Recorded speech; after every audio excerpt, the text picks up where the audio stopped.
La Bible, un livre regorgeant d'histoires fascinantes et de leçons précieuses, mentionne deux rois qui ont été transformés de manière étonnante. Le premier d'entre eux est Nabuchodonosor, un monarque qui a connu une métamorphose extraordinaire, passant de roi à animal. Le mot « malédiction » apparaît près de 200 fois dans la Bible, indiquant sa pertinence et son importance dans les textes sacrés. L'une de ces malédictions a frappé Nabuchodonosor, dont l'histoire tragique commence par un rêve mystérieux et énigmatique. Nabuchodonosor n'était pas un roi ordinaire. Il était le monarque le plus puissant de son époque, unifiant l'empire babylonien et érigeant la ville de Babylone en une métropole inégalée. Cette ville, protégée par des murailles imposantes et des canaux profonds, était considérée comme imprenable, un symbole de puissance et de sécurité. Le roi n'a épargné aucun effort ni ressource pour glorifier sa ville, construisant les magnifiques jardins suspendus pour sa femme et érigeant le temple de Marduk. Ce temple abritait des images dorées des dieux païens Bel et Ishtar, reflétant la richesse et l'opulence de Babylone sous le règne de Nabuchodonosor. Mais malgré sa grandeur et son pouvoir, Nabuchodonosor avait une caractéristique qui menaçait sa souveraineté, un rêve perturbateur que même ses sages ne pouvaient interpréter. Désespéré de trouver des réponses, le roi se tourna vers le prophète Daniel, connu pour sa sagesse et sa connexion avec le divin. Le rêve, décrit en détail dans Daniel 4, 10, 18, nouvelle version internationale, présentait un arbre majestueux et fructueux dont la hauteur atteignait les cieux. Cet arbre fournissait de la nourriture à tous et abri aux animaux, jusqu'à ce qu'un messager céleste ordonne qu'il soit abattu, ne laissant que la souche. Daniel, inspiré par Dieu, révéla à Nabuchodonosor que l'arbre représentait le roi et son empire. La coupe de l'arbre symbolisait la chute imminente du monarque, tandis que la souche indiquait que cette humiliation ne serait pas permanente, mais une façon de montrer que le Dieu d'Israël est le vrai souverain. Malheureusement, Nabuchodonosor n'écouta pas les conseils de Daniel pour changer son comportement arrogant et impitoyable. Un an plus tard, le rêve se réalisa, et le puissant roi fut chassé de son palais, vivant comme un animal, jusqu'à ce qu'il reconnaisse et accepte la souveraineté divine. L'histoire de Nabuchodonosor nous pousse à réfléchir sur la souveraineté divine qui s'étend sur toute l'humanité, accordant et retirant le pouvoir selon sa volonté. Daniel 4, 32. Le roi, après une période d'humiliation et d'isolement, reconnut la suprématie du Treshaut Luantet Honorantiu comme le souverain éternel de l'univers.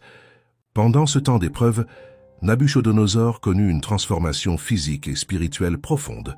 Son corps, autrefois imposant et rigide, devint sauvage et ébouriffé, avec des cheveux poussant comme des plumes d'aigle et des ongles se transformant en griffes d'oiseau. Daniel 4, 33.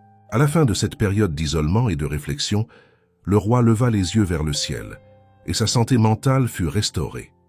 Il loua alors le Dieu très haut, reconnaissant sa souveraineté éternelle et son pouvoir. Nabuchodonosor fut restauré sur le trône, et sa gloire et son honneur furent multipliés, servant de témoignage vivant du pouvoir rédempteur et transformateur de Dieu. L'histoire de Nabuchodonosor sert d'avertissement solennel contre l'orgueil et l'arrogance. Proverbe 16, 18, 19. Elle nous rappelle que l'orgueil précède la destruction et un esprit hautain la chute. La vraie honneur et dignité viennent de l'humilité et de la reconnaissance de notre dépendance de Dieu. La narration biblique nous présente ensuite un autre roi, Achab, connu comme le roi le plus maléfique de la Bible. 1 Roi 16, 30. Achab, fils d'Omri, fit le mal aux yeux du Seigneur de manière plus intense et persistante que ses prédécesseurs.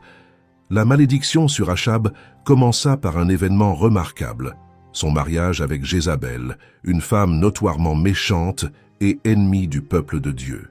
L'union avec Jézabel conduisit Achab sur le chemin de la rébellion et de l'idolâtrie, s'éloignant des commandements divins et attirant sur lui et son royaume la colère et le jugement de Dieu. Un épisode crucial dans la vie d'Achab fut sa convoitise pour la vigne de Naboth, un homme juste et craignant Dieu. Achab désirait la vigne pour en faire un jardin de légumes, mais Naboth refusa de vendre ou d'échanger son héritage conformément à la loi de Dieu. 1 Roi 21. Le refus de Naboth laissa Achab frustré et abattu. Jézabel, voyant le découragement de son mari, conspira et mit en œuvre un plan diabolique pour tuer Naboth et s'emparer de sa vigne. Cet acte de violence et d'injustice attira sur Achab une malédiction sévère qui affecterait non seulement lui mais aussi sa descendance. L'histoire de Naboth, un homme juste et fidèle, est un épisode sombre et instructif sur la cupidité et la méchanceté qui peuvent résider dans le cœur des puissants. Naboth possédait une vigne précieuse, un héritage familial qu'il valorisait profondément. Achab, le roi, convoita cette vigne pour en faire un jardin, mais Naboth refusa de céder son héritage. 1 Roi 21, versets 1 à 3. Jézabel, la reine maléfique, en voyant la frustration de son mari, conçut un plan néfaste.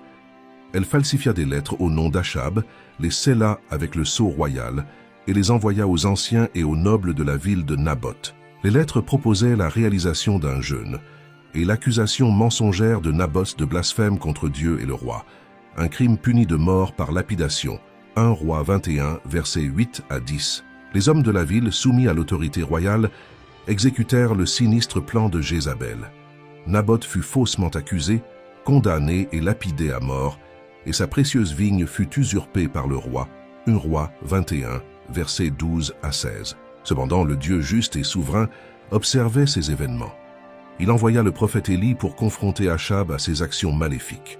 Élie, un homme de foi inébranlable et un zèle ardent pour le Seigneur, prononça une malédiction sur Achab et sa descendance, prédisant la ruine totale de sa maison et le désastre qui s'abattrait sur eux en raison de leur iniquité. 1 Roi 21, versets 7 à 24. La malédiction s'étendait également à Jézabel, qui connaîtrait une fin tragique et humiliante, dévorée par les chiens. La prophétie d'Élie soulignait la gravité du péché d'Achab et de Jézabel et la certitude du jugement divin. Achab, en entendant la terrible prophétie, déchira ses vêtements, se revêtit de sacs et jeûna, signe d'humiliation et de repentance. Dieu, voyant l'humilité d'Achab, décida de différer le désastre au jour de ses fils.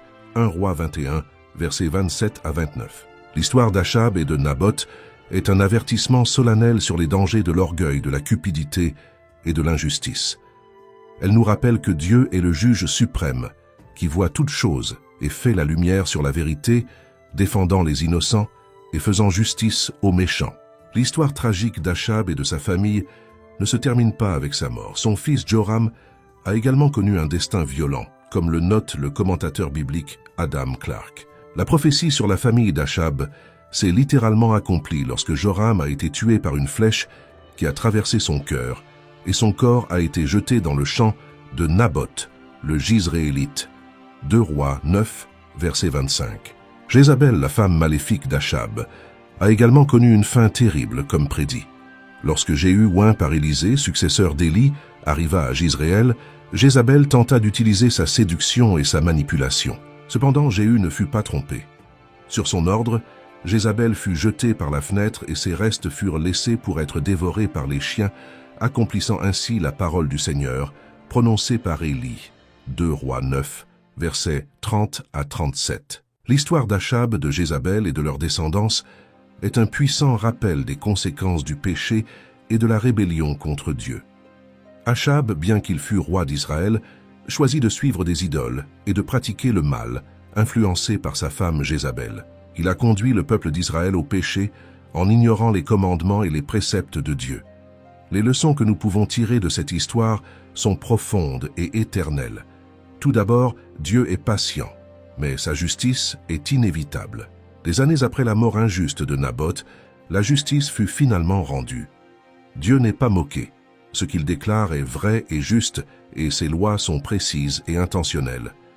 Achab a choisi d'ignorer l'obéissance divinement ordonnée de Naboth et en a payé le prix. Deuxièmement, Dieu traite le mal et la désobéissance.